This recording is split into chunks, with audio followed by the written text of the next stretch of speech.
Welcome to culture vulture. आज हम बात करने वाले हैं कोटा फैक्ट्री के बारे में। कोटा फैक्ट्री एक सीरीज है जो अभी अभी नेटफ्लिक्स पे रिलीज हुई है, जिसका सीजन 2 नेटफ्लिक्स पे है, बट जिसका सीजन 1 यूट्यूब पे था फ्रीली अवेलेबल। तो आज हम ये बात करते हैं सीरीज के बारे में, और इस सीरीज को हम तीन पर्सपेक्टिव से देखेंगे। एक तो जो ये सीरीज है उसके जो उसमें परफॉर्मेंसेज हैं, जो सीरीज का प्लॉट है, जो सीरीज से कैरेक्टर्स हैं। दूसरा पर्सपेक्टिव उसका होगा साइकोलॉजिकल एनालिसिस, और तीसरा पर्सपेक्टिव ये होगा कि सोशियोलॉजिकल एनालिसिस का। ठीक है, तो तीन पर्सपेक्टिव से हम इस सीरीज के बारे में बात करेंगे।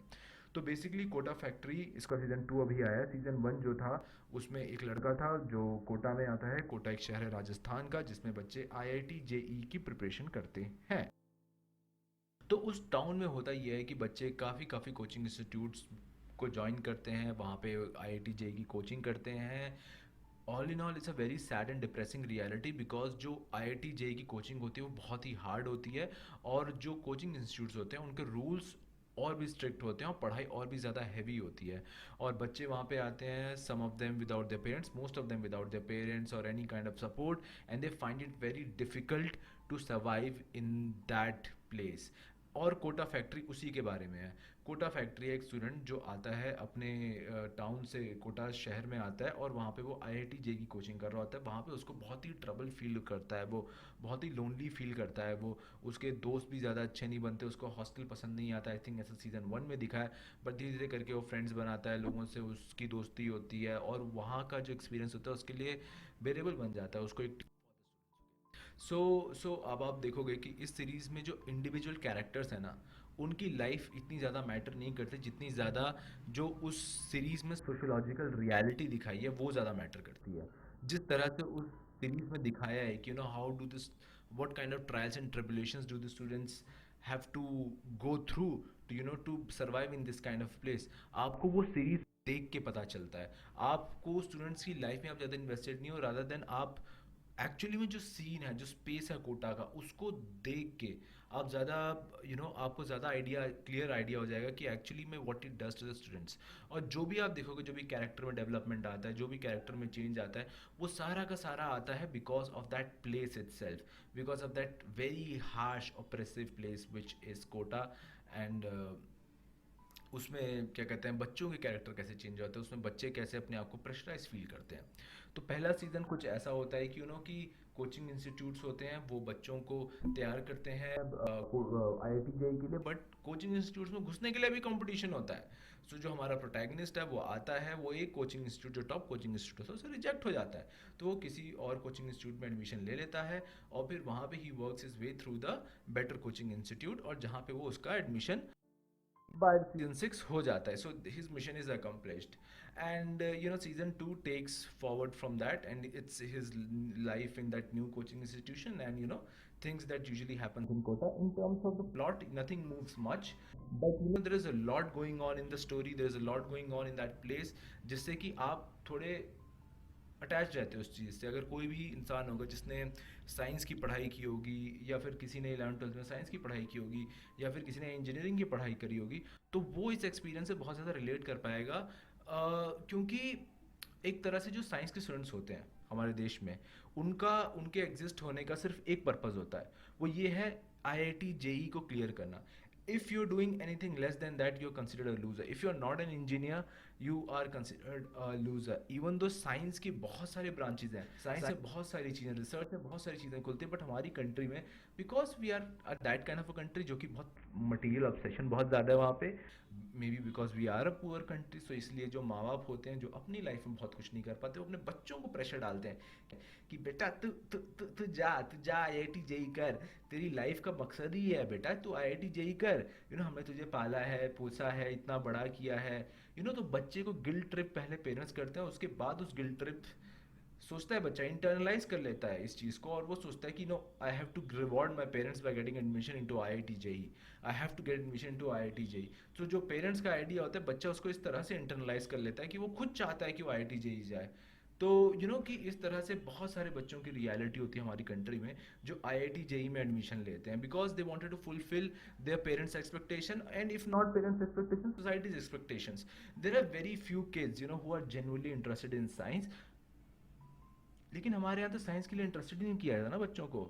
आपको बहुत सरप्राइज होगा जानने में कि कि even though, I think surprise भी नहीं होगा, because I think almost every one of us has gone through this, कि जो साइंस की एजुकेशन है हमारी कंट्री में, उसको इतना ज़्यादा हम सपोर्ट करते हैं ना, उसको बड़ा चढ़ा के बोलते हैं इंडिया ने ये किया, इंडिया ने वो किया, इंडिया ने आप ये कर दिया, इंडिया ने वो कर दिया, इंडिया का बंदा यहाँ पर पहुँच गया, इंडिया का बंदा वहाँ पे पहुँच गया, मतलब फलाना ढिमकाना करके आपको बोला जाता है कि Indians are very good, there is a image created that Indians are very good in science and mathematics.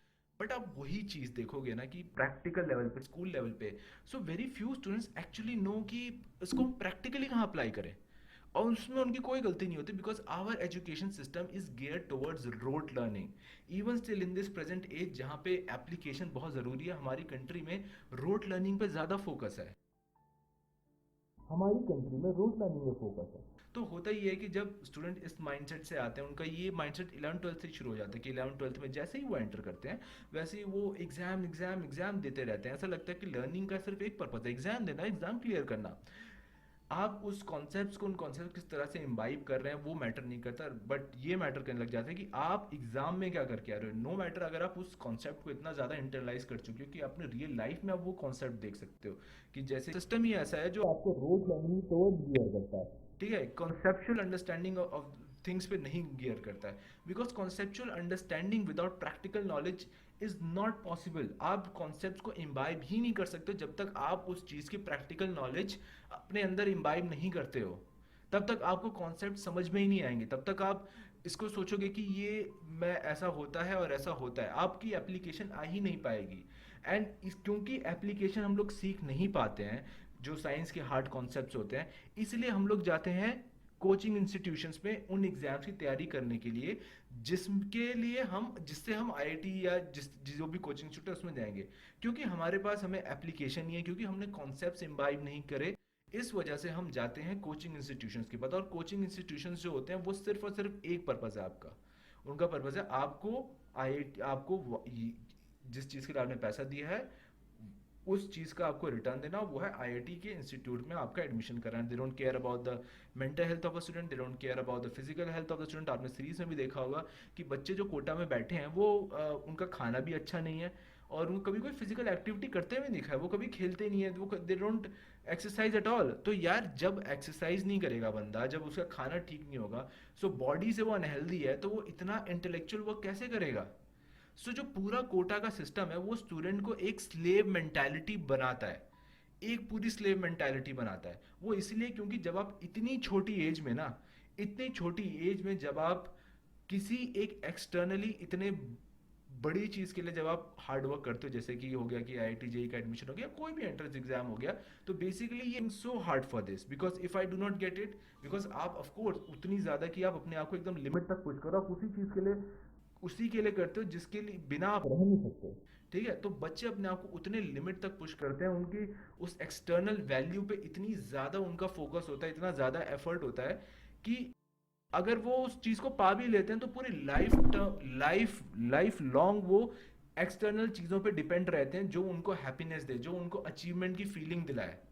और ये ज़्यादातर आगे कंटिन्यू कर सकता है, क्योंकि आपका जो रिवॉर्ड है वो आपके रिजल्ट के ऊपर डिपेंडेंट है, रादर देन द प्रोसेस के ऊपर। ये जो पूरा सिस्टम है, जो हमारा एजुकेशन सिस्टम है, it's only reward oriented, it's not process oriented, it's not learning oriented. So students को आप देखोगे कि कि दे आर ओनली, पूरी सीरीज में दिखा है कि और ऐसा होता भी है कि कि students are only concern about कि भाई रिवॉर्ड मिल रहा है कि नहीं मिल रहा है, मेरा एग्जाम हुआ है कि नहीं हुआ, मेरा घुसा है कि नहीं घुसा है। बच्चे सुसाइड कर लेते हैं अगर उनका नहीं होता, क्योंकि हमारा education system is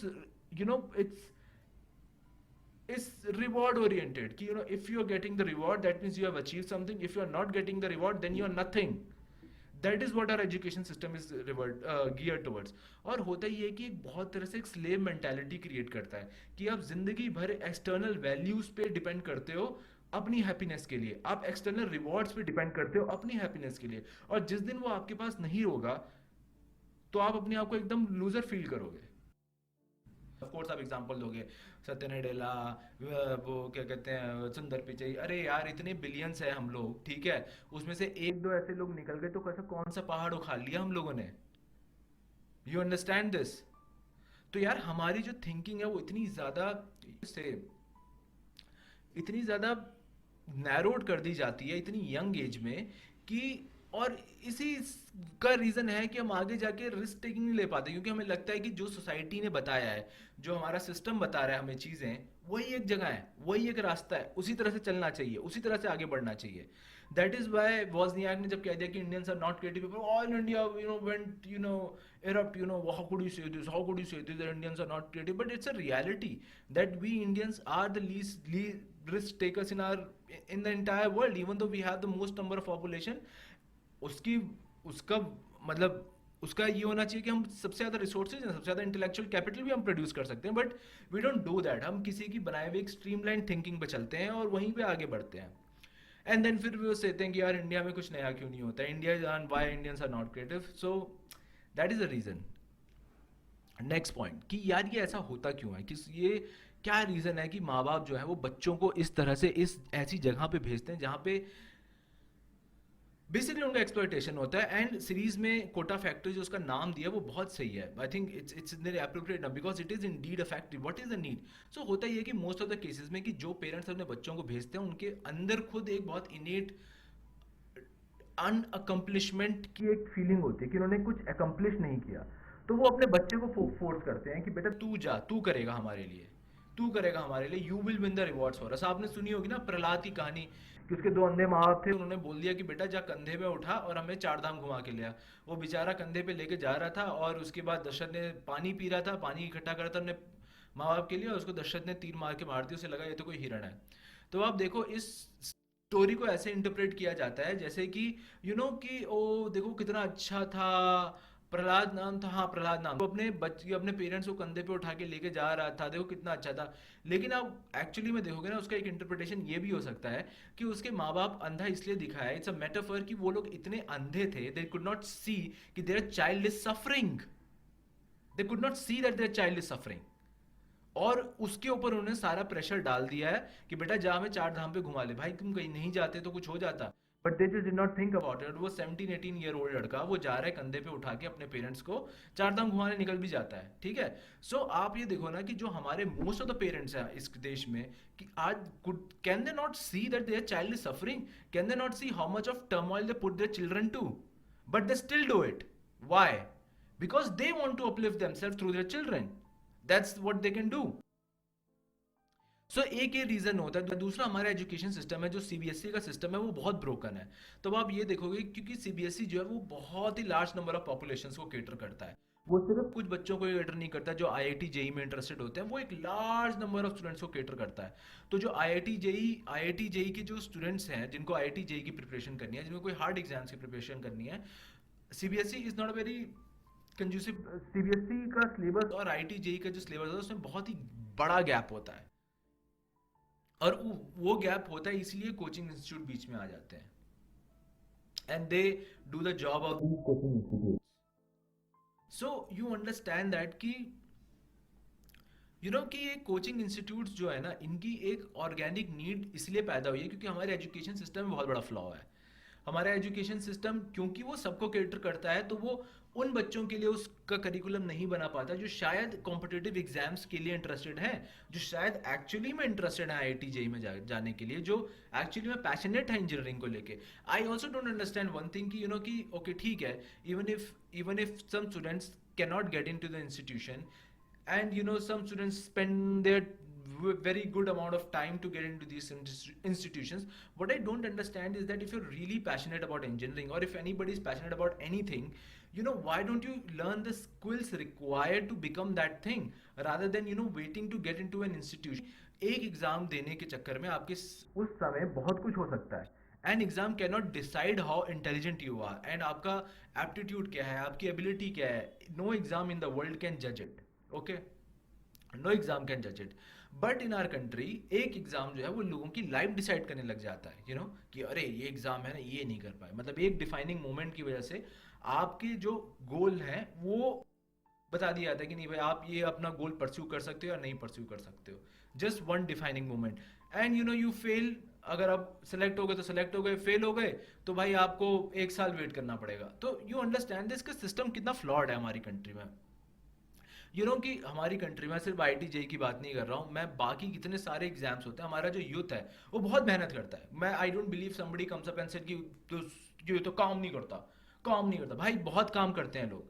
the point is that कि वो काम किन चीज़ों के लिए कर रहे हैं। अगर आप एग्जाम्स के लिए काम कर रहे हो, ठीक है, तो वो ज़रूरी नहीं है कि वो एग्ज़ाम जो है वो सिर्फ उसी को चूज़ कर रहा है जो क्या कहते हैं होना चाहिए, जो उसके लायक हो। ऐसा नहीं होता हमेशा। सो रादर देन पूरी, और ये एग्जाम्स जो है यार, ये आपकी कोई टेंजिबल स्किल्स भी नहीं बिल्ड करते हैं। आप एग्जाम देते हो और बस आपका एग्जाम खत्म हो जाता है, ठीक है। एग्जाम दे के हम सिर्फ एक चीज में अच्छे होते हैं, वो है एग्जाम देने में।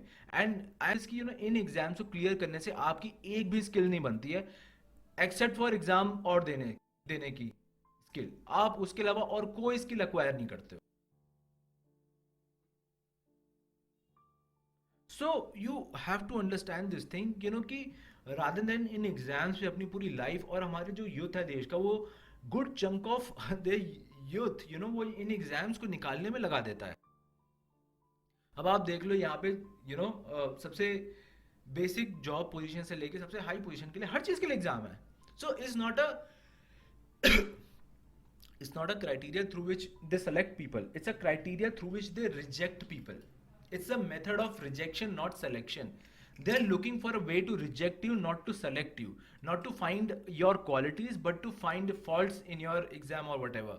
That is what it is about. Because हमारा एजुकेशन सिस्टम इतना ब्रोकन है, दैट इज़ वाई ये सारी चीज़ें जो एजुकेशन कोचिंग है ये सब आती हैं। और इसका जो प्रेशर है, सारा प्रेशर है, जो गैप है, जो फॉल्ट है हमारे एजुकेशन सिस्टम का, इसको बियर करते हैं हमारे स्टूडेंट्स, जो बहुत एम्बिशियस उनको बना दिया था। उनको पता भी नहीं होता उस एज में उनको क्या चाहिए, लेकिन उनको दिमाग में सोसाइटी और ये और बाकी लोग बस फोर्स करते हैं दिमाग, बेटा तू ये कर, यही तू करेगा, यही तू करेगा। So that's what I want to say. आपको कैसा लगा वीडियो यार बताना, बहुत पसंद आया तो भाई सब्सक्राइब बटन ठोको, लगाते हैं, ठीक है। Thanks for watching guys, bye.